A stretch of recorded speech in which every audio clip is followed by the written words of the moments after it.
اعوذ باللہ من الشیطان الرجیم بسم اللہ الرحمن الرحیم۔ قوت لسان یہ اللہ پاک کی بہت بڑی نعمت ہے۔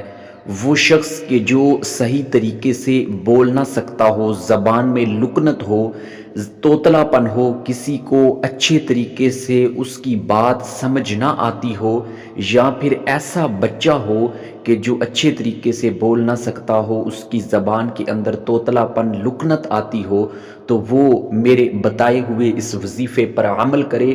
اور یہ وظیفہ حضرت موسیٰ علیہ السلام نے بھی کیا ہے۔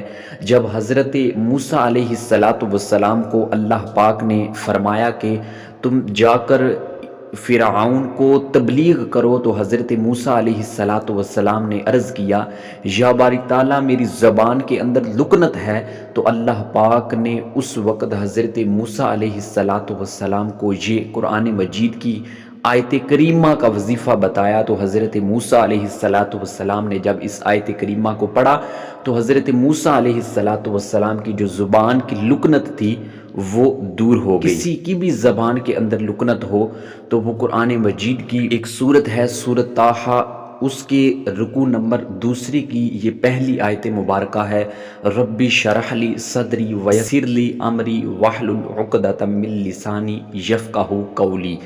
آپ نے اس آیت کریمہ کو روزانہ 11 مرتبہ پانی پر دم کر کے اس پانی کو پی لینا ہے، یا پھر جس کی زبان میں لکنت ہو، توتلا پن ہو، یا پھر اس شخص کو وہ پانی پلا دینا ہے۔ انشاءاللہ عز و جل 11 دن کے اندر آپ نے یہ عمل 11 دن کرنا ہے، اور 11 دن کے اندر انشاءاللہ عز و جل توتلا پن، زبان کی لکنت دور ہو جائے گی۔ اللہ پاک آپ سب کا حامی و ناصر ہو۔ السلام علیکم ورحمۃ اللہ۔